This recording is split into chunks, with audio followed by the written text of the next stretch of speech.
ਤੁਸੀਂ ਬਸ ਬਟਨ ਜ਼ੋਰ ਦਿਓ सब्सक्राइब वाले थे शेयर वाले थे इन्हें नाल जितना मुमकिन हो ताउन करो यार।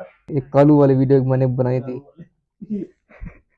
अस्सलाम वालेकुम माय डियर फ्रेंड्स। तो यार कैसे हैं आप? अच्छा, आज ना मैं बहुत ही ज़्यादा मसरूफ़ रह गया। इस पागल ने मुझे बहुत ही ज़्यादा मसरूफ़ कर दिया। यकीन करें, जैसे ही जॉब से हम फ्री हुए उसके बाद भाई अब जाके फ्री हुए। अब जाके इसके आपको पता है कि भाई की शादी थी, उसका थोड़ा सेटअप था, तो उसका वो जो सेटअप है वो बनाया इधर। अभी ये देखिए मेरी ये वीडियो अब पोस्ट हो रही है। ये टाइम देख लें, 12 का टाइम है। और ये देखें, एक कालू वाली वीडियो मैंने बनाई थी,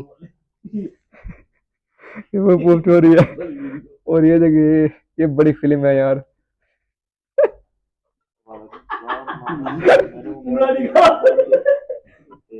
अस्सलाम वालेकुम या अहलल कबूर। पता है वाला ये फिल्म जो ये तक भूले नहीं होती।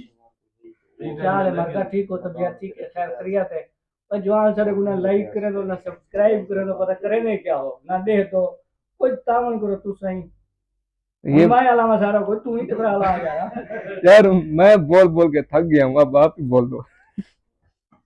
मेरा वो कोई तावन करो है कुछ साढ़े कल हमने जमा करा है तो बस बटन जोर दो सब्सक्राइब वाले थे शेयर वाले थे इन्हें नाल जितना मुमकिन हो तावन करो यार। वीडियो इन्हें डिक्शा करो अब तो मुश्किल होते प्रदेश में है ना, अब तो प्रदेश में आ ना गया। यार अच्छा से नहीं, बात बता दी इन्होंने, तो ठीक है यार, बस आज यही बताना कि हम बहुत लेट हो गए, बहुत ही ज़्यादा। और आज मेरा व्लॉग भी इतना खास नहीं बना। ठीक है, बस इतना ही। अल्लाह हाफिज़।